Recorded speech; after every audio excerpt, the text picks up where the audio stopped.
Hello all, Assalamu alaikum warahmatullahi wabarakatuh. Welcome to my channel Home Cooking with Zainul. This video is sponsored by BuyMode e-shopping app.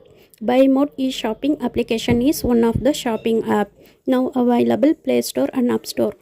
BuyModeல kids, women's, men's எல்லாருக்கும் தேவையான பொருட்கள் ரொம்பவே cheap and பெஸ்ட்டாக கொடுத்துக்கிட்டு இருக்கிறாங்க. நீங்களும் ஒரு டைம் போயிட்டு விசிட் பண்ணி பாருங்கள். அதில் அதிகமாக ஆஃபர்ஸோடு கொடுக்குறாங்க. பொருளும் ப்ராடக்ட்டு நல்ல குவாலிட்டியோடு இருக்குது. நான் லிங்க்கை டிஸ்கிரிப்ஷனில் கொடுத்துருக்கேன். போயிட்டு மறக்காமல் இன்ஸ்டால் பண்ணி செக் பண்ணி பாருங்கள். ரொம்பவே யூஸ்ஃபுல்லாக இருக்கும். நம்ம வீடியோக்குள்ளே போகலாம். வீடியோக்குள்ளே போகிறதுக்கு முன்னாடி என்னுடைய சேனலை சப்ஸ்கிரைப் பண்ணி வச்சுக்கோங்க.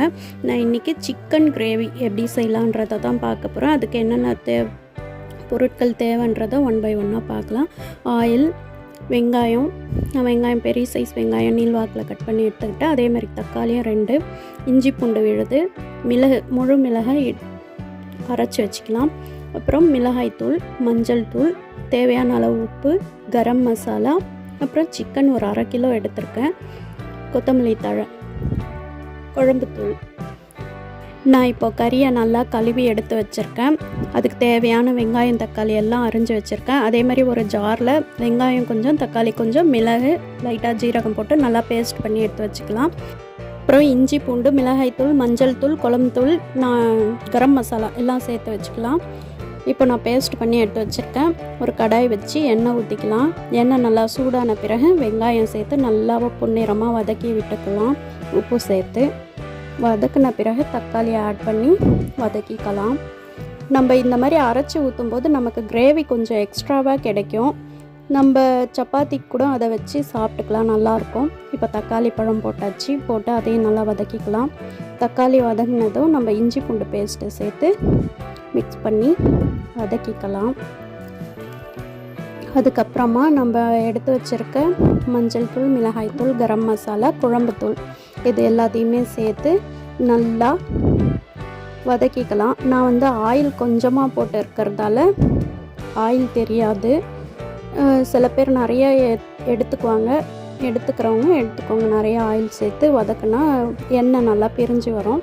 நான் லைட்டாக போட்டிருக்கேன். இந்த நேரத்தில் பேஸ்ட்டு நம்ம வெங்காயம் தக்காளி அரைச்சி வச்சுருக்க பேஸ்ட்டையும் சேர்த்து நல்லா கிளறி விட்டு அதுக்கப்புறமா கறியை சேர்த்துக்கலாம். கறியை சேர்த்து கிளறி விட்டு மிக்ஸி ஜாரில் தண்ணி லைட்டாக ஊற்றி அதை கழுவி ஊற்றிக்கலாம். ஊற்றிட்டு தேவையான அளவு தண்ணியும் உப்பு எவ்வளோ இருக்கோ அந்த அளவுக்கு பார்த்து திரும்பவும் உப்பு சேர்த்து போட்டுக்கலாம். உப்பு தண்ணியெல்லாம் போட்டு கொத்தமல்லி தழை தூவி விட்டு நம்ம மூடி வேக வச்சிடலாம். எப்போவுமே லோ ஃப்ளேம்லே வேக விடுங்க. ஹை ஃப்ளேமில் வேக வச்சா அடி பிடிச்சிடும். கறி நல்லா வெந்துட்ட பிறகு இப்போ நல்லா கொதி வேக ஆரம்பிச்சிடுச்சு. இப்போ கிரேவியும் சுண்டி ரெடி ஆயிடுச்சு, கறியும் வெந்துடுச்சு. நான் இதுக்கு ரசமும் ஒயிட் ரைஸும் செஞ்சுருக்கேன். நல்ல காம்பினேஷனாக இருக்கும், சாப்பிட்றதுக்கு டேஸ்ட்டாகவும் இருக்கும். மிச்சம் இருந்தால் நம்ம சப்பாத்திக்கு நைட்டு யூஸ் பண்ணிக்கலாம். வாங்க சாப்பிட்லாம். இந்த வீடியோ உங்களுக்கு ரொம்பவே யூஸ்ஃபுல்லாக இருக்கும்னு நினைக்கிறேன். கண்டிப்பாக என்னுடைய ஹோம் குக்கிங் வித் ஜெய்னூல் சேனலை லைக் பண்ணுங்கள், ஷேர் பண்ணுங்கள், கமெண்ட் பண்ணுங்கள். மறக்காமல் சப்ஸ்கிரைப் பண்ணி பெல் ஐக்கானையும் கிளிக் பண்ணி வச்சுக்கோங்க. அப்போ தான் நான் போடக்கூடிய வீடியோக்கள் உங்களுக்கு வரும். அதே மாதிரி பைமோட்டையும் போயிட்டு லிங்க்கை கிளிக் பண்ணி இன்ஸ்டால் பண்ணி செக் பண்ணுங்கள். தேங்க்ஸ் ஃபார் வாட்சிங். அஸ்ஸலாமு அலைக்கும் வரஹ்மத்துல்லாஹி வபரகாத்துஹு.